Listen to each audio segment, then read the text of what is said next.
Hello and welcome to the webinar for Topic Tuesday. We're excited to have you join us today.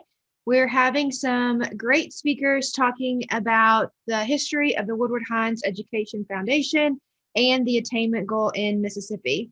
So to get started, we are going to have some housekeeping as a general reminder. We're in webinar mode, so we cannot see or hear you, but we still want to interact with you. So on your screen at the bottom, you'll see that there is a Q&A feature and a chat feature. If you'll use the Q&A feature in order to ask questions to our panelists as the presentation is going on, and the chat feature will allow you to communicate directly with our panelists in case you're having any tech issues or anything along those lines, we'll be able to see that. So we're going to launch a poll. And before we do that, I'm actually going to hand it over to one of our panelists and experts in this area, Chanel Watson, to kind of give context before we launch this poll. Chanel? Thank you, Kirsten. Good morning. The question for the poll today is, what is the current post-secondary attainment rate for working age adults in Mississippi? And to give you a little bit of context about that, the question can be rephrased to say, what percentage of Mississippi adults between the ages of 25 and 64 have earned a certificate, associate, bachelor, or graduate degree? All right, so I'm launching the poll. You should see it pull up on your screen. And if you'll select one of the answer options, we're going to leave the poll open for just a few minutes. So that way you get familiar with the platform of Zoom webinar and allows us to interact a little bit. So we'll give you about 20 or so more seconds in order to vote. And you'll see it on your screen. You should be able to easily cast your vote. And we appreciate your participation in today's webinar. We're excited for the information that you will learn. I'm going to close it in about 10 seconds. So if you haven't had a chance to vote in the poll, please do that now. All right, last call. All right, so I'm going to share out the results. And we'll go over this in the presentation, but just wanted everyone to see where this information landed from the panelists or from the participants. Now I'm going to hand this over to Shannon. Good morning, everyone, and welcome to the webinar. I am Shannon Grimsley, the Director of State Outreach for the Woodward Hines Education Foundation and the Get to College program. We are recording today's session and will send a link to anyone who is registered. For those watching the recording, today's date is January 19th, 2021, and the material in this webinar is current through the 2021 school year. In today's session, the history of the Woodward Hines Education Foundation and the Attainment Goal for Mississippi, you will hear from the President and CEO of WHEF and a program officer from WHEF. They will give you lots of great information about the history of the foundation, the grants making program, and the newly adopted attainment goal for the state of Mississippi. I will now share a little background on Get to College and a few logistics about the webinar before we get started. Get to College is a nonprofit program of the Woodward Hines Education Foundation. We have 3 centers in Mississippi, one in Jackson, Ocean Springs, and South Haven, and we help parents, students, and high school counselors and teachers with all aspects of college planning and financial aid. And of course, as all of you know, all of our services are 100% free. In our centers, we offer personalized college counseling appointments where we help students know when to apply for admission and scholarships, help fill out their FAFSA, the free application for federal student aid, which is our favorite thing to do. We love to fill out a FAFSA, or advise on essay writing and interviewing. For the fall and spring semesters, we are offering all of our services in a virtual manner. This will include the counselor webinar series that you're a part of right now and any other professional development opportunities, student and parent workshops, remote FAFSA completion, and two-way text messaging. As Kirsten said earlier, during the webinar, we cannot see or hear you, but we ask that you put any questions that you might have in the chat or the Q&A at any time. So today, here's our agenda for today. So we've already had our introduction, and then we'll have our presentation, and then a Q&A session, and then we'll talk about upcoming webinars and of course give you our contact information. Today, our moderators, you already heard from Kirsten Dufour. She's our Assistant Director and Project Manager. And then I am also hosting the webinar today, and we will be replying to any questions that you have in the Q&A and chat, but we will also have time at the end of the presentation for live Q&A with the presenters. But do feel free to message your questions at any time. I would now like to introduce our speakers for the day. Jim McHale is the President and CEO of the Woodward Hines Education Foundation, or otherwise known as short as WHEF, okay? So that's how we use our acronym there.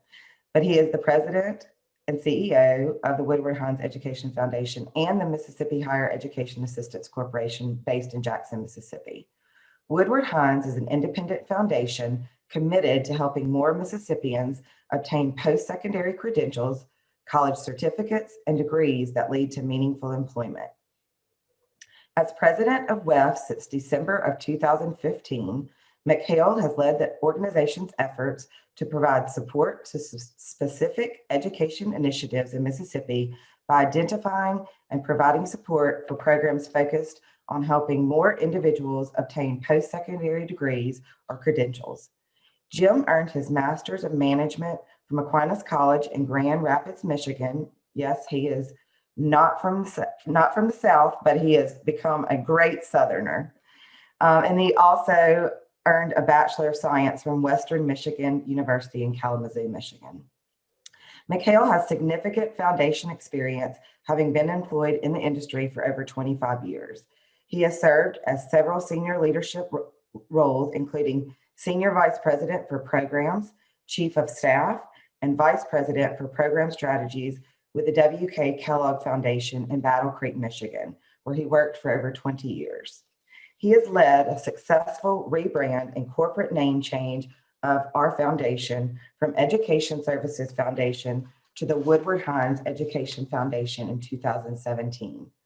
This new name honors the vision and legacy of Jack Woodward and J. Herman Hines, both Mississippians who were instrumental in originally forming the foundation as a catalyst for improving access to post-secondary education for residents across the state.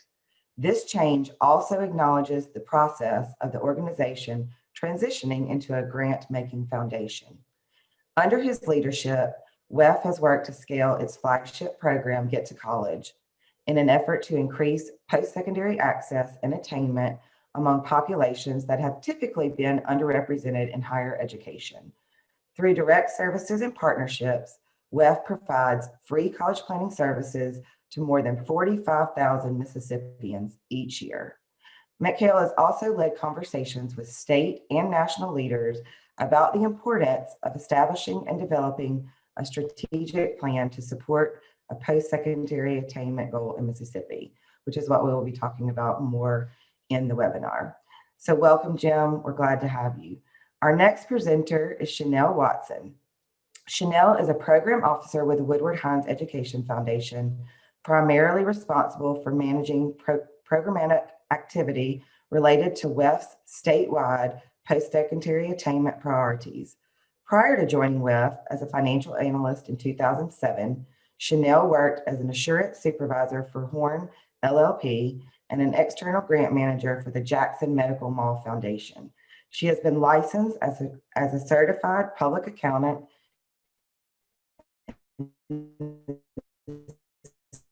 state of Mississippi since 2005 and Master of Accountancy from Millsaps College L School of Management. Chanel has held a number of community roles, including her current service as board chair of the Women's Foundation of Mississippi and board member for the Community Foundation in Mississippi. I will now turn the program over to Jim and Chanel.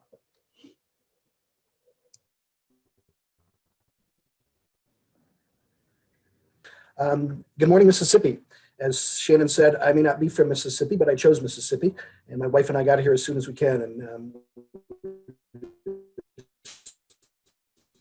absolutely loving the South and the people of the South. And as I was reflecting on my comments this weekend, I was guided by a story that one of our founders, Jack Woodward, shared with us.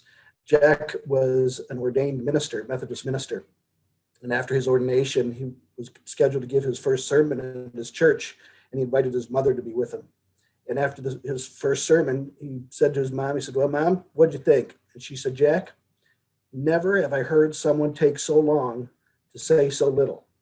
Well, I'm hoping that at the end of this conclusion, you won't be feeling the same way that Chanel and I took so long to say so little. We'll try to be brief, and hopefully we'll have some substance and open it up for any types of questions or comments or feedback that you may have. I think it's important that you have an understanding of the entire organization of the Woodward Hines Education Foundation. You see our mission in front of you, as well as our vision and our priorities. Now, there, as well as education and community development.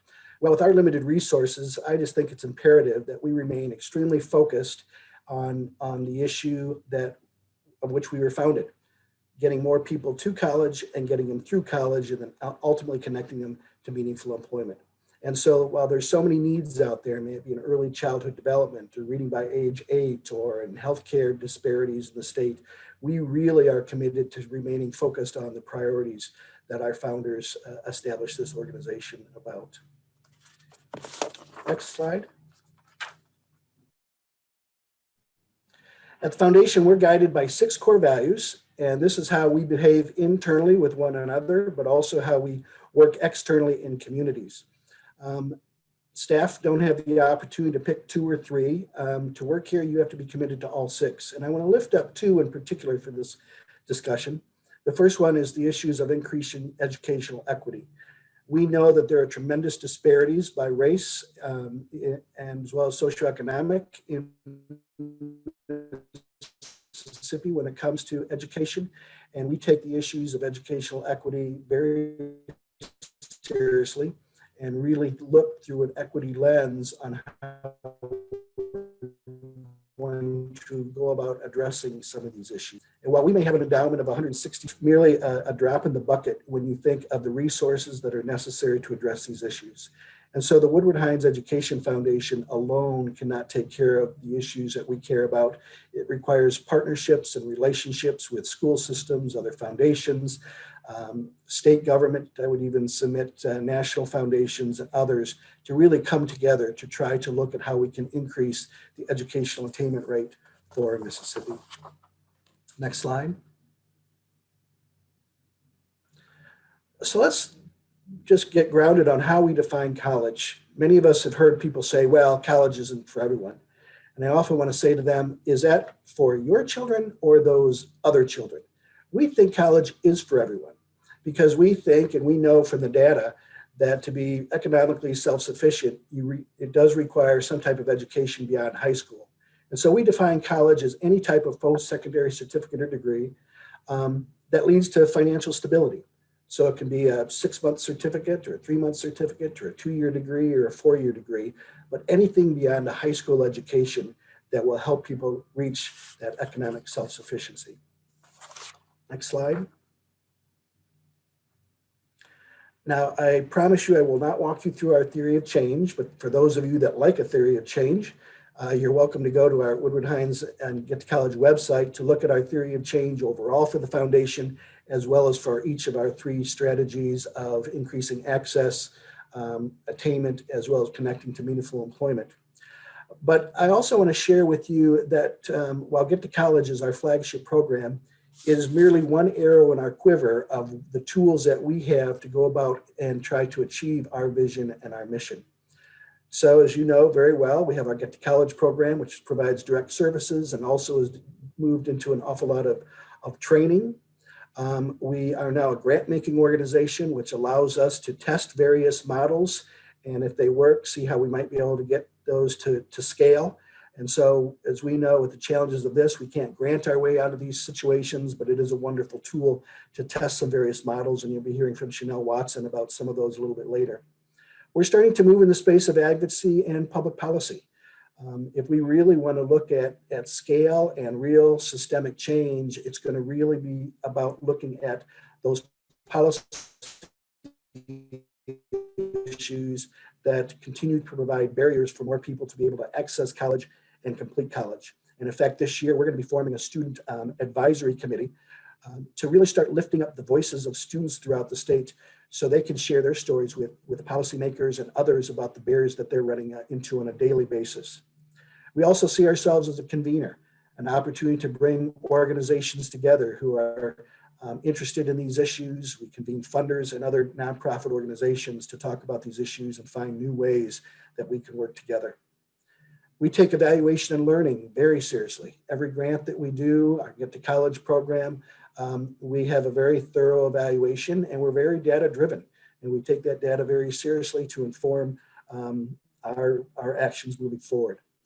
And then communications is critically important. Sometimes we feel we may have to be the town crier to lift up some issues that people aren't aware of.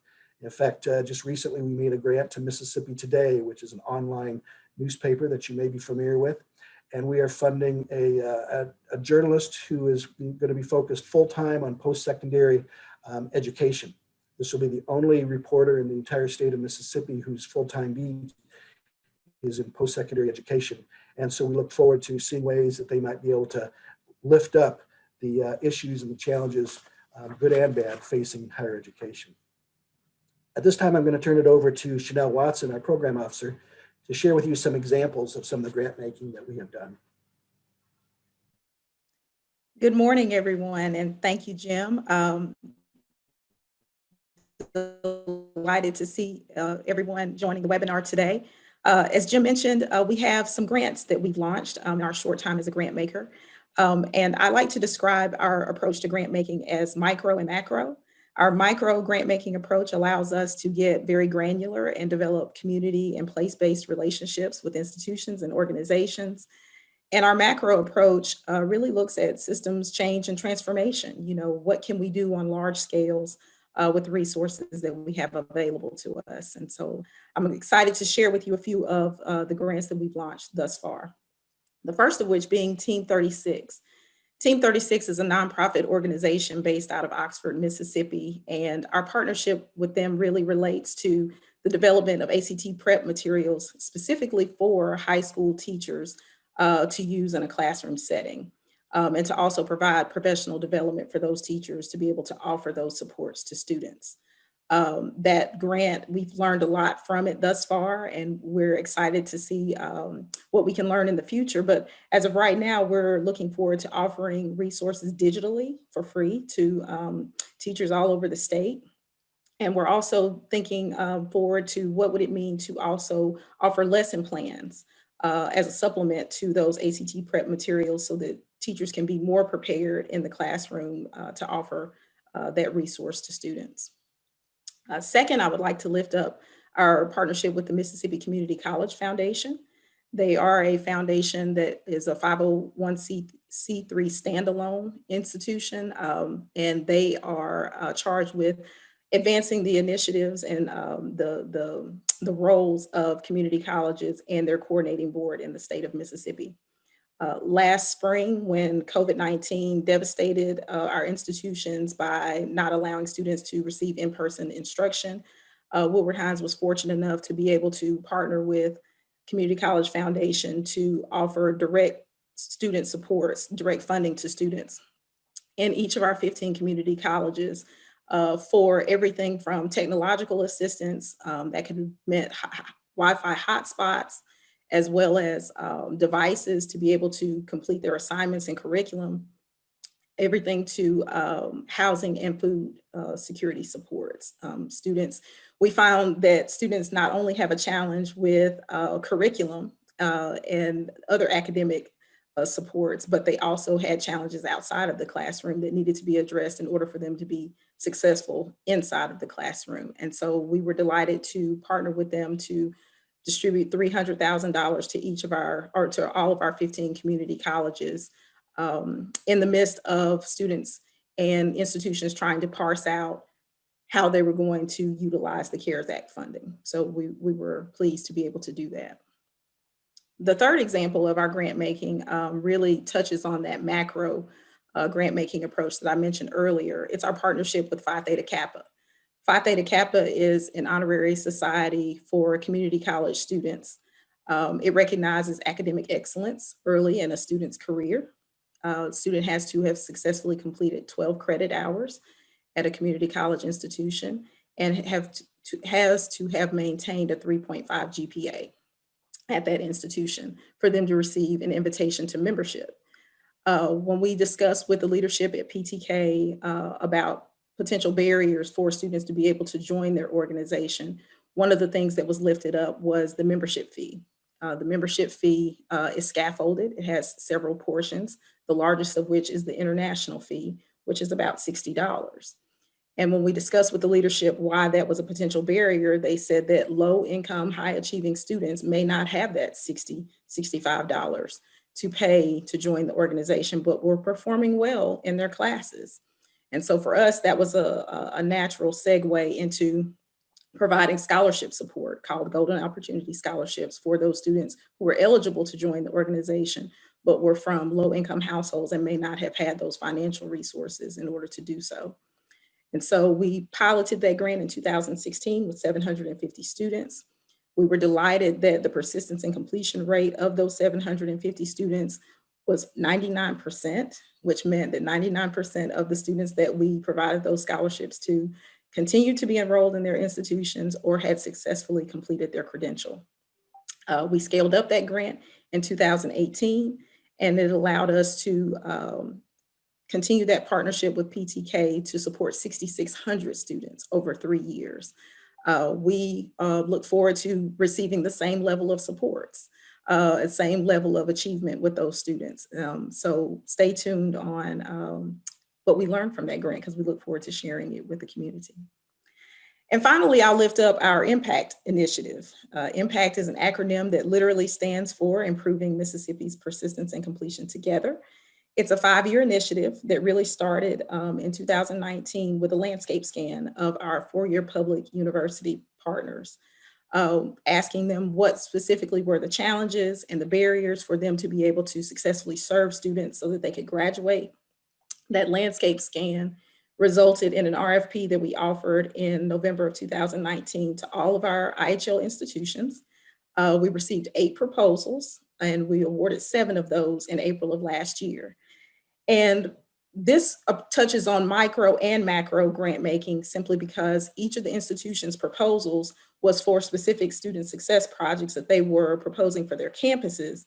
But at the same time, the IMPACT initiative allows for our institutions to participate in a learning community where they can share what they're learning from their individual projects, but also learn from the other institutions who are participating in best practices. You know, how do you serve students from low-income communities?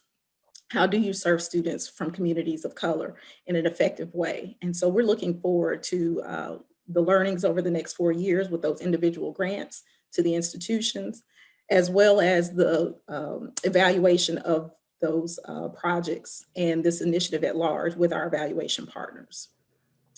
And at this time, I will turn it back over to Jim to talk to you a little bit about the attainment goal. Thank you, Chanel. So what is an educational attainment goal? Well, I believe strongly that that which is measured is accomplished. And if we can set a North Star and a goal for Mississippi on a percentage of working age adults that we want and feel need to have a post-secondary degree, we have a much greater chance of achieving that. And I say we collectively as a state. You know, we know that earning a college degree is the best way to climb the American economic ladder. That economic ladder of economic self-sufficiency and prosperity. You've got 20% of individuals on the highest rung of the ladder. And you've got 20% on the lowest rung of the ladder. Without a college degree, 90% of those on the lowest rung of the ladder will stay there. But with a college degree, their chances are 3 times more likely to end up in that top 20%. So we know that post-secondary education is a real game changer for all individuals. Next slide. We had an opportunity to participate in the Mississippi Economic Council's Roadshow in 2020. And if you're not familiar with the Roadshow, they travel to about 16 communities throughout the state where MEC gives them an update on the work of MEC. And then they also provide an opportunity to do a little bit of surveys with the participants who are present. And we had the opportunity to be there to talk about the need for a post-secondary attainment goal. So let me just share with you some of the data that came out of the surveys that took place with the participants on the roadshow. As you see, do you believe there is an issue with brain drain in Mississippi? 87% agree that there is an issue with brain drain. Next slide. How do you rate the quality of workforce in Mississippi? There you see over 50% feel that the quality of the workforce in Mississippi is very satisfactory or somewhat satisfactory. But we really feel it needs to be much higher than 50% to remain competitive as a state. Next slide. Are your local K-12 schools preparing students for your company's workforce needs? Again, just about 50% strongly agree or somewhat agree that our K-12 system is preparing our future workforce for their companies. Next slide. Are Mississippi's community colleges preparing students for your company's workforce needs? That was more encouraging. 83% were complimentary of the work that our community colleges are doing in preparing our current and future workforce. Are Mississippi's universities preparing students for your company's workforce needs? Again, 80% strongly agreed or somewhat agreed with that question. And then what percentage of your current workforce will need additional training, credentials, certificates, or degrees in the next 10 to 20 years? Approximately 67% said that more than half of their staff would require some type of additional training beyond their current training. And then finally, do you believe business and industry play a role in the increase in the rate of educational attainment in Mississippi? 90% of the participants agreed or somewhat agreed with that. So Chanel, I'm going to turn it over to you to talk about the data that supports the need for an attainment goal. Thank you, Jim. Georgetown University's Center on Education and the Workforce conducted a study a number of years ago to really assess what the educational needs for the United States would be in the future. And what their information provided to us was that by the year 2025, 65% of all jobs would require a post-secondary degree or credential. And so that is the statistic that we use to benchmark a lot of our work for the state of Mississippi, but looking broader to the global world and to the United States, that's information that's also important there as well. In Mississippi, our current attainment rate is 45.2%. Many of you in the poll earlier today correctly acknowledged that that is our current attainment rate for Mississippians to be able to receive to have achieved a credential. And that compares with 51.3% of the nation. And so we've got some work to do there. But as Jim will talk to you a little about in a little bit, we think that we are taking the appropriate steps in order to get there by establishing a post-secondary attainment goal. Jim? Let's stay on that slide. I think it's important to note that while we still have a ways to go, we're still beyond the national average of 51.3%. Mississippi has actually shown a steady increase from 2019 when we were at 30.5%. So in just 7 or 8 years, we really have seen a significant increase of over 15% of attainment. So I think that's something that we have to celebrate.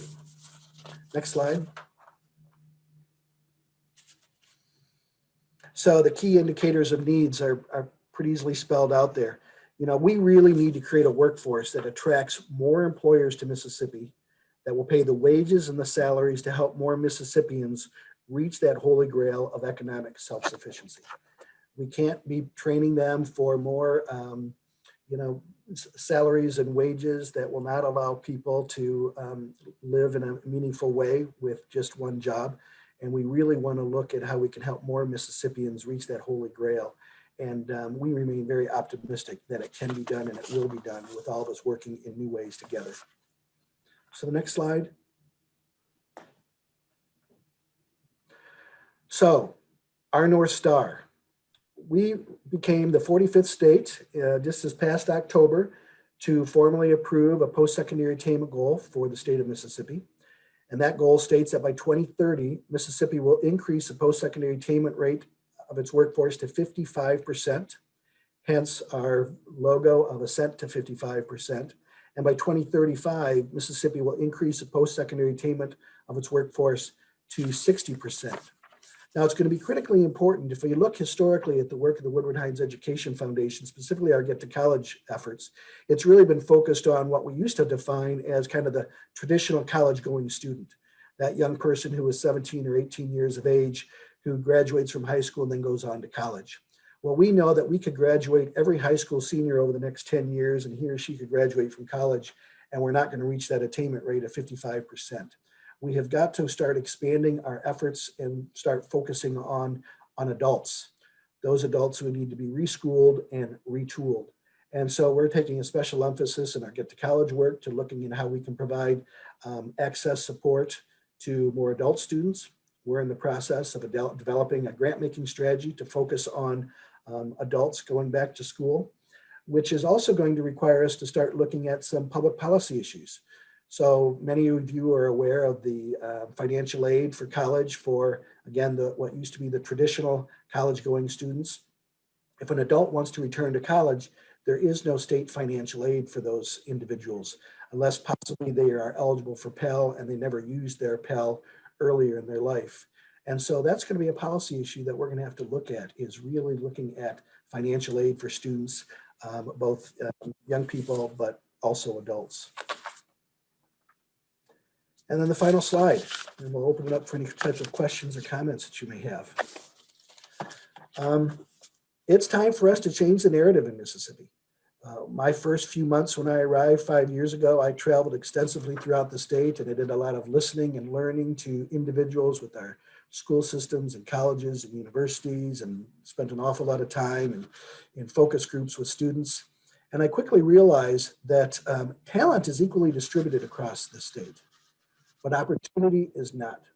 And so at the Woodward Hines Education Foundation, we want to support the talent and make sure that there are opportunities for every person who is interested in pursuing some type of post-secondary education, and a pathway on how to do that and the resources to make it successful. Following this webinar, Shannon is going to be sending you a copy of the resolution that led to the creation of the post-secondary attainment goal, as well as we're going to send you a report called the Stronger Nation Report that the Lumina Foundation produces. It's focused specifically on Mississippi, and I would encourage you to take some time and review that, because what you can do is you can dig down into your own individual counties and look at the post-secondary attainment rates in your specific counties. It's pretty startling, but again, I think with all of us working in new ways together, we can indeed ascend to 55% for the state of Mississippi.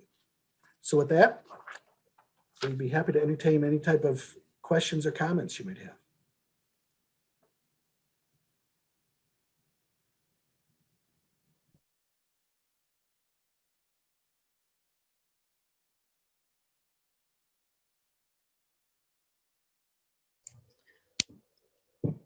So Jim, I'm not seeing any comments right now in the Q&A or the chat. Well, people might be thinking of questions. I would invite all of you, as we start thinking together about the various public policy issues that need to be changed or put in place that are providing barriers for people to be able to access post-secondary education. We would invite you to send those in an email to Shannon or Kirsten or myself or Chanel as we start putting together a public policy agenda. No one better than you, who are on the ground on a daily basis, understand these barriers and understand the policy implications. So please share those with us. And we also want to make ourselves available to any other groups that you're a part of that you feel could benefit from hearing this presentation. Thanks to this new way of working virtually, we can pretty much be in multiple places in the state in the same day. So let us know if we can be helpful to any of you.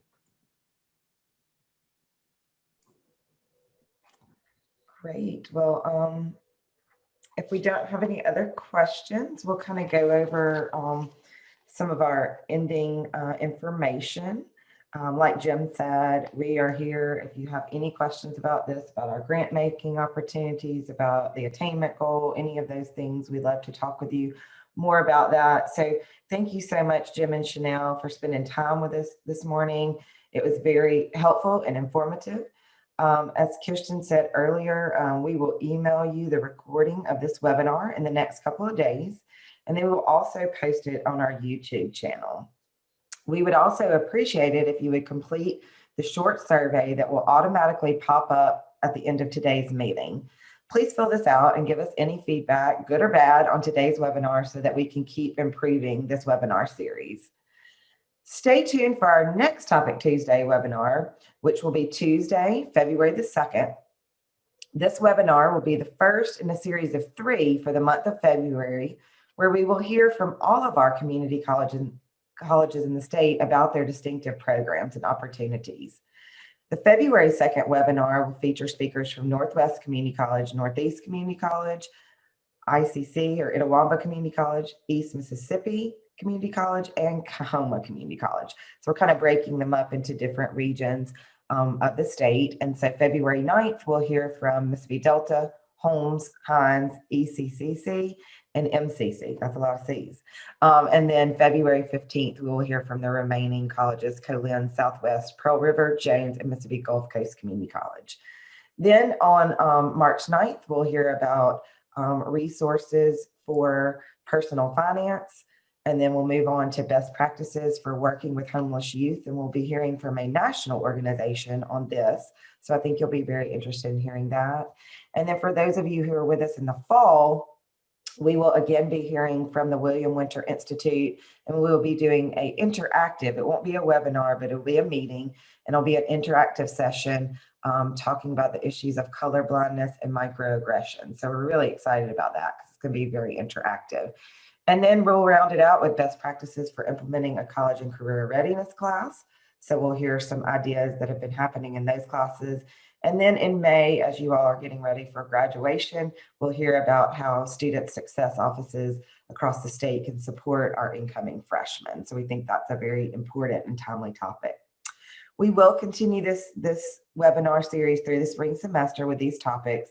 If you participate in 5 webinars, you will have the opportunity to apply for 0.5 CEUs.